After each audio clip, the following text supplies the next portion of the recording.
এই বইটি আজ থেকে ৩৫ বছর আগে প্রকাশ পেয়েছিল কলকাতা বইমেলায় ১৯৯০ সালে। ৬টি মাত্র গল্প। বইটির নাম ছিল বীজ। প্রচ্ছদ করেছিলেন আমার মামা প্রকাশ কর্মকার।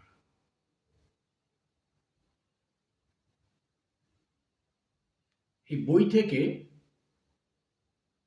একটা গল্প পড়ব, কিন্তু বহু পুরনো তো, পাতা আলগা আলগা হয়ে গেছে।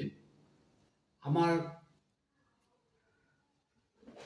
গল্প সংগ্রহের প্রথম খণ্ডে রয়েছে প্রায় ৪০ বছর আগের লেখা। গল্পটা একটু মন দিয়ে শুনবেন, ভালো লাগলে লাইক করবেন, আর ভালো না লাগলে তো ডিসলাইক করতেই পারেন। তার কারণ আমাদের বই, বিশেষ করে আমার মতন লেখকের বই, খুব একটা বিক্রি বাট্টা হয় না। যাই হোক, গৌরচন্দ্রিকা একটুখানি দিলাম। আমি গল্পটি পড়ছি। গল্পটির নাম হচ্ছে টর্চ। এমনিতে নিবারণ খুব হিসেবি মানুষ, তবে রাশভারী ও ব্যক্তিত্বপূর্ণ কিনা তা বলা মুশকিল। ৫ টাকা ব্যয় করলে কিভাবে ১০ টাকা আয় হবে, এই ভাবনা দিনরাত তার মনের মধ্যে পাক খায়। ফলে একটা হিসেব যা শুধু নিবারণের কাছে প্রত্যেক ক্ষেত্রে আঙুল তুলে আছে। চক্ষু লজ্জার ধার ধারে না সে। বিশেষ করে বন্ধু বান্ধব মহলে, বিয়ে পৈতে কিংবা অন্নপ্রাশনে ইত্যকা সামাজিক ব্যাপারে তার ম্যাক্সিমাম ব্যয়ের বহর ১০ টাকা সস্ত্রীক, আর আত্মীয় স্বজনের মধ্যে হলে ৩০ টাকা, সঙ্গে পরিবার। এমনকি কোলে ৮ মাসের শিশুটাও বাদ যাবে না ভোজ খেতে। তারপরও যদি ম্যাক্সিমাম খাতে ব্যয়ের বহর বেড়ে ওঠে, তাহলে নিজের সংসারের নিত্য নৈমিত্তিক বস্তুতে ঘাটতি দেখা দেবে। তখন সুদে আসলে সমান সমান না হওয়া পর্যন্ত নিবারণের একটু স্বস্তি নেই। যেমন স্বস্তি নেই আজকে এই মুহূর্তে। গেছিল বন্ধুর বিয়েতে ভোজ খেতে সস্ত্রীক, ১০ টাকার উপরি উসুলের আনন্দে হাওয়া খেতে খেতে বাসে ফিরছিল বাড়িতে। তখনই সর্বনাশটা ঘটল নিবারণের। এক ধাক্কায় ২৫০ টাকা মায়ের ভোগে। অন্তত এই দুর্মূল্যের বাজারে নিবারণের পক্ষে বড় অসহ্য ব্যাপার। খাওয়ার সময় লবঙ্গলতার কানের কাছে মুখ এনে একসময় নিবারণ ফিসফিস করে বলেছিল, মনে রেখো, তোমার আবার বায়ুরোগের ব্যারাম আছে। তেল মশলার প্রিপারেশনটা যতটা পারো চেক করে খেও। তার বদলে দই মিষ্টি যতটা পারবে সাঁটিয়ে নেবে। এমনিতে লবঙ্গলতা স্বামীর কথা কখনো অমান্য করে না। সেকেলে মানুষ বলেই স্বামীর উপদেশ বেদ বাক্যের মতো মেনে নেয়। ফলে কখনো সখনো রাগ হয় ভীষণ রকম। ভাগ্যি ভালো, কথাটা আস্তে আস্তে বলেছিল নিবারণ। মুখের আগল ছিল বলে রক্ষে, নইলে না খাওয়ার অছিলায় গোপন অসুখের ডাক পেরে উঠত লবঙ্গলতা। প্রথম ব্যাচেই খেতে বসেছিল নিবারণ স্ত্রীকে নিয়ে। মুখে সেই দয়ার সাগরে হাসি। খাওয়া শুরু হওয়ার অনেক আগেই খেতে বসার পারিবারিক ট্র্যাডিশনাল বীজ মন্ত্রটা আউড়ে নিয়েছিল মনে মনে। গেলাস থেকে খানিকটা জল নিজের পাতে ঢেলে পরিষ্কার করে ধুয়ে নিয়েছিল আরেকবার। জিভের ডগায় হঠাৎ গড়িয়ে পড়া লালাটাকে সপাত করে কণ্ঠনালীর ভিতর পাঠিয়ে তৃপ্তির শ্বাস ফেলেছিল। তারপর একে একে পরিবেশন শুরু হতেই নিবারণ অনেকটা গমকলের কায়দায় খাদ্য গলাধঃকরণ করছিল। ওই সময় সে অন্য কোনো দিকে তাকায় না, কেবলমাত্র নিজের পাত ছাড়া। স্বামীর এই গুণটি দীর্ঘদিনের পরিচিত রূপের কাছে এক অন্য রূপ, তা কেবল লবঙ্গলতাই জানে। তখন সংসারে নিত্য অনটন চোখের সামনে হুমড়ি খেয়ে পড়ে, কপাল, গালের ভাঁজ, নাকের পাটায় বিন্দু বিন্দু ঘামের আঁকিবুকিতে তখন নিবারণকে বড় করুণ দেখায়। এই দৃশ্য যে কেউ দেখলে আশ্চর্য হবে এই কারণে যে খাদ্য ক্রমে ক্রমে দাঁতে চিবিয়ে তারপর জিভের সাহায্যে উদরে ঠেলে দেওয়া খাদকের পক্ষে কি ভীষণ কষ্টকর পরিশ্রম তা স্বয়ং নিবারণকে দেখলে সেই বিশ্বাস মুহূর্তে জন্মাবে, নচেত নয়। একমাত্র লবঙ্গলতাই জানে এর উৎস এবং সমাপ্তির বাস্তবিক কারণ। এইসব সূক্ষ্ম কাজগুলো বেশ ছন্দের মাধ্যমে ঘটে যাচ্ছিল একের পর এক, কিন্তু মাংস পাতে পড়তেই নিবারণের খাওয়ার তাল কেটে গেছিল আচমকা। গত মাসে আপিস থেকে লোন নিয়ে স্ত্রীর দুপাটি দাঁত বাঁধিয়ে দিয়েছে। এমনিতে লবঙ্গলতা বয়স আন্দাজে বুড়িয়ে গেছে, অবশ্যই নিবারণের কাছে। আসলে বেশ বয়স হয়েছে লবঙ্গলতার, 40 ও 45-এর মাঝামাঝি। এই বয়সে আবারও আতুর ঘরে যেতে হবে এই লজ্জায় এখনো নিজের কাছে মাথা খুঁড়ে পড়ে। ভাগ্যিস দুটো টসকে গেছে, নইলে সব শুদ্ধ 8টা হতো। কিন্তু নিবারণ তার 7 আনা। এখনো স্ত্রীকে মাঝে মাঝে বলে, বুঝলে লবঙ্গ, আমার সন্তানদের প্রত্যেকটিকে এক একটি ডায়মন্ড তৈরি করে ছাড়ব। ডাক্তার, উকিল, মোক্তার, ইঞ্জিনিয়ারে ভরে যাবে সংসার, কেবলই আয় হবে। তখন তুমি আমি দুজনায় দুটিতে স্রেফ সুখী পাখি। অত আদিক্ষেতা করো না, ভারী তোর ব্যাঙের আদুলি রোজগার কত, ও টাকায় এমনতর স্বাদ তোমার জাগলেও আমার জাগে না একটুও, বুঝলে? শুধু ডাল ভাত, তাই দুবেলা জোটে না, কুজোর আবার চিত হয়ে শোবার শখ। স্ত্রীর এ ধরনের কথা শোনার পরও নিবারণের মনে আরও জেদ চেপে বসত, হিসেবের বাঁকটা আরও ধারালো হতো। কিন্তু দুর্ঘটনা যখন ঘটে তখন না জানিয়ে ঘটে, বিশেষ করে নিবারণের মতো হিসেবি মানুষের পক্ষে তা অতি মারাত্মক। শেষ পর্যন্ত দন্ত বিশেষজ্ঞ বলেছিলেন সেট হতে সময় নেবে। সময় নেবে এই কথাটা হঠাৎ মাথায় চিমটি কাটতে নিবারণ চোখ পাকিয়ে আবার কানের কাছে মুখ এনে বলেছিল, সাবধান, হাড় ছাড়া কেবল সলিড মাংসটা খেও। কিন্তু তার আগেই পরিবেশক মাংস দিয়ে গেছে লবঙ্গলতার পাতে, তারপর বলেছিল, খাও, আর কি হবে, তাছাড়া তুমি তো মাংস ভালোবাসো, কিছু ভেবো না, হাড় থাকলে আমি ম্যানেজ করে নেব। বলতে বলতে নিবারণ হিসেব মতো চুপি চুপি লেনদেন করে নিয়েছিল হাড় এবং মাংস। এসব ব্যাপারে চৌখস সাফাই ব্যক্তি যেন হার মানে। একঘর লোকের মাঝে লবঙ্গলতার মুখ তেতে উঠেছিল লজ্জায় ও অপমানে, কানের লতিজোড়া ঝাঁঝা করছিল, আর নিজের মনেই তক্ষুনি ভেবে নিয়েছিল, না আর নয়, এই শেষ আশা তোমার সঙ্গে। আসলে নিবারণের স্বভাবটা আশ্চর্য রকমের। স্ত্রীর প্রতি এক ধরনের উতলে ওঠা দরদ দেখাতে গিয়ে অন্যের কাছে চক্ষু লজ্জার সামিল হতে হয়, এ বোধ যেন ওর নেই। শেষ পর্যন্ত টইটুম্বুর পেটে আয়েশ করে তৃপ্তির ঢেকুর ঘন ঘন তুলে বেশ আসছিল বাসে, এবং সুখ পাচ্ছিল নিবারণ এই ভেবে যে বেশ কিছু প্রোটিন আয়ত্তে করা গেল বুঝি। কিন্তু আচমকা 250 টাকা গচ্চা যাবে আগে কে জানত। স্বামীর নির্দেশ মতো খানাপিনা করার পর বমি বমি লাগছিল লবঙ্গলতার, পানেও বমির ভাঁজ মরেনি। ভগবানের নাম নিয়ে কোনো মতে বাড়িতে পা রাখলে হয়, তারপর নয় ঝেড়ে বমি করা যাবে, এই ভাবনায় পেয়ে বসেছিল তাকে। কিন্তু তার আগেই ঘটনাটা ঘটল, তাও আবার বাড়ি থেকে 2-3 স্টপেজ আগেই। ছুটন্ত বাসের জানলা দিয়ে লবঙ্গলতা মাথা গলিয়ে হরহর করে বমি করতেই নিবারণের করকরে 250 টাকার একটা অংশ আচমকা হড়কে গেছিল। অমনি নিবারণ হাই হাই করে উঠেছিল। তার আগেই বাসটা 1 স্টপেজ পর গিয়ে ব্রেক কষেছিল। তারপর সে কি লজ্জার কাণ্ড লবঙ্গলতার, মাথা কাটা যায় আর কি। আঁচলে মুখ লুকোবার আগেই নিবারণের কাছে ঘটনাটা একেবারে জলের মতো পরিষ্কার হয়ে গেছিল। আজকের রাতের মতোই নিবারণের মুখ গম্ভীর ও থমথমে। মরণ শোকে খাঁকা করছে তার বুক, তার উপর লোডশেডিং। তাছাড়া লোডশেডিং না থাকলেই বা কি, ইদানিং রাস্তার বাতিটাতি জ্বলে না, খুব জ্বললেও নিবু নিবু। রাত বোধহয় অনেকটা এগিয়ে গেছে। নিজের কবজিতে বাঁধা সেকেলের ঘড়িটার উপর চোখ রাখে নিবারণ।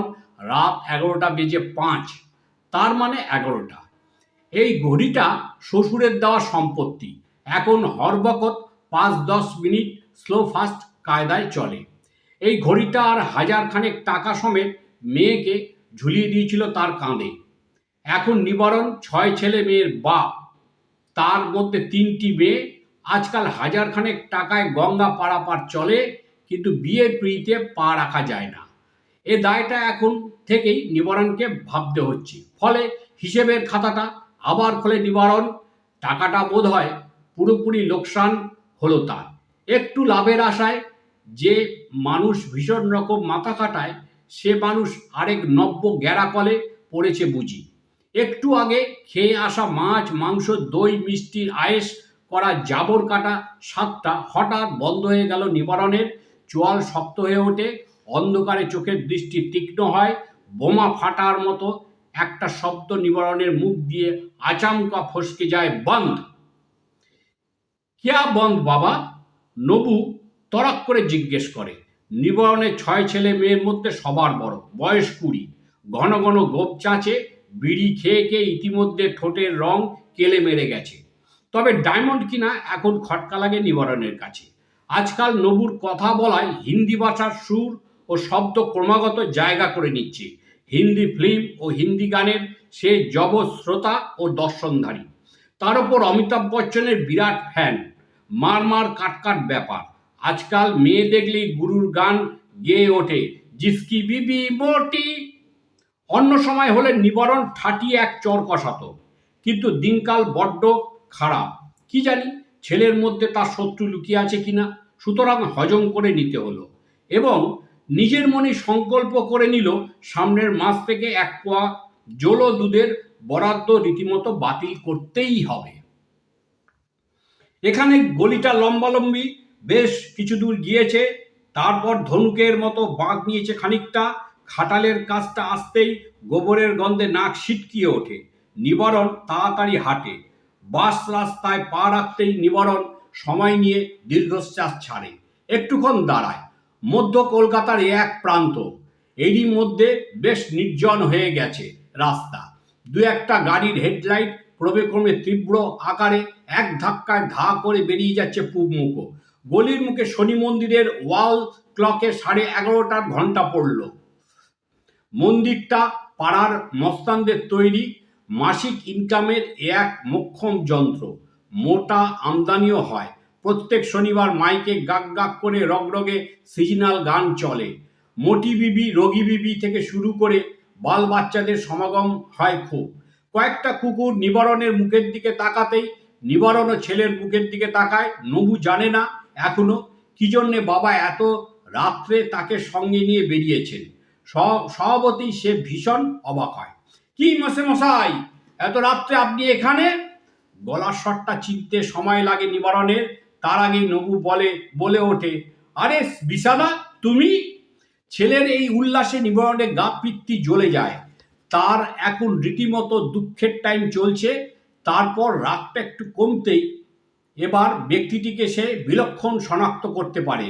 5 ব্যাটারি টর্চ হাতে স্বয়ং দাঁড়িয়ে এপাড়ার উঠতি বস্তান বিষাদা। বড়দের কাছে বিশু বাবা, ওই শনি মন্দিরের বর্তমান সত্ত্বাধিকারী। নিবারণ ওর প্রশ্নের জবাব না দিয়ে হাসতে চেষ্টা করে।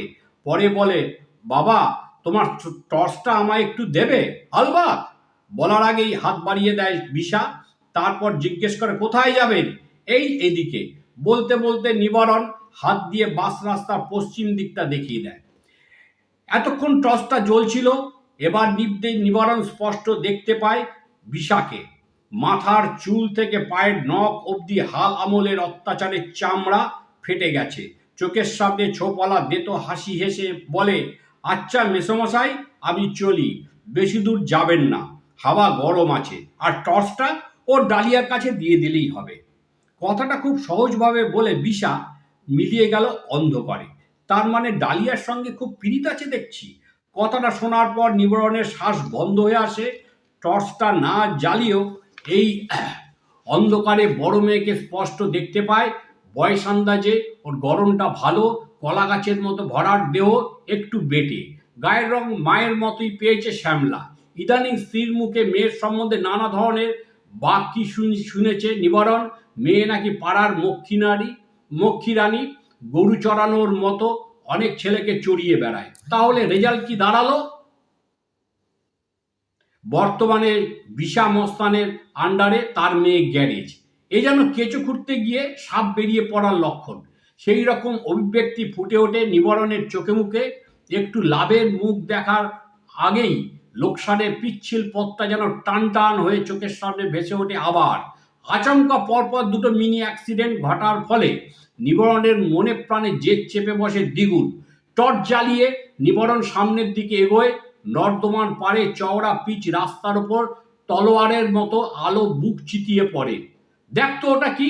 কথার সঙ্গে কাজের গতি মিশ খায় নবুর। নির্দিষ্ট আলোর জায়গায়, অর্থাৎ নর্দমার শুকনো পাক মাটির গায়ে জুতো সমেত পা দিয়ে খোঁচাতে থাকে সে। কি ওটা? নিবারণ অধীর হয়। কাঁচকা টুকরা বাবা। এবারেও ছেলের কথা নিবারণ হজম করে। একটা মাল বোঝাই ট্রাক ধাঁ করে চলে যেতে নিবারণ ঘুরে দাঁড়ায়। অন্ধকারে ধুলো চোখে পড়ে না, তবুও নির্দিষ্ট জায়গাটা ঠাউর করতে পারে না নিবারণ। বাড়ি থেকে অনেকটা দূর এসে পড়েছে সে, প্রায় দুটো স্টপেজের কাছাকাছি। এই অন্ধকারে রাস্তায় টর্চের এলোমেলো দাগ পড়ে শুধু। আরেকটু এগোলেই নিষিদ্ধ পল্লী। এগোবে না পিছবে, এই ভাবনায় পেয়ে বসে নিবারণকে। এখনো খদ্দের আশায় গোটা কতক দাঁড়িয়ে আছে, হাতে 5 ব্যাটারি জোরালো টর্চ সমেত। নিবারণকে দেখতে পেয়ে গা ঝাড়া দিয়ে ওঠে গলির মেয়ে মানুষরা। কাচের চুরির টুংটাং শব্দ হয়, কেউ খিলখিলিয়ে হেসে ওঠে, আবার কেউ লম্বা শীষ দেয়। শীষটা নিবারণের কানে এসে লাগে। ছেলের দিকে তাকায়, স্পষ্ট বোঝা যায় বেশ ফুর্তি পেয়েছে মনে।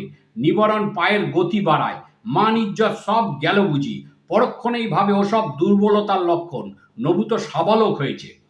কি গো নাগর, আমাদের বুঝি পছন্দ হলো না? এসো গো, কম পয়সায় ভালো সোহাগ পাবে। গলির মুখটা পার হতেই এই কথাটা গরম তেলের মতো কানে এসে প্রবেশ করে।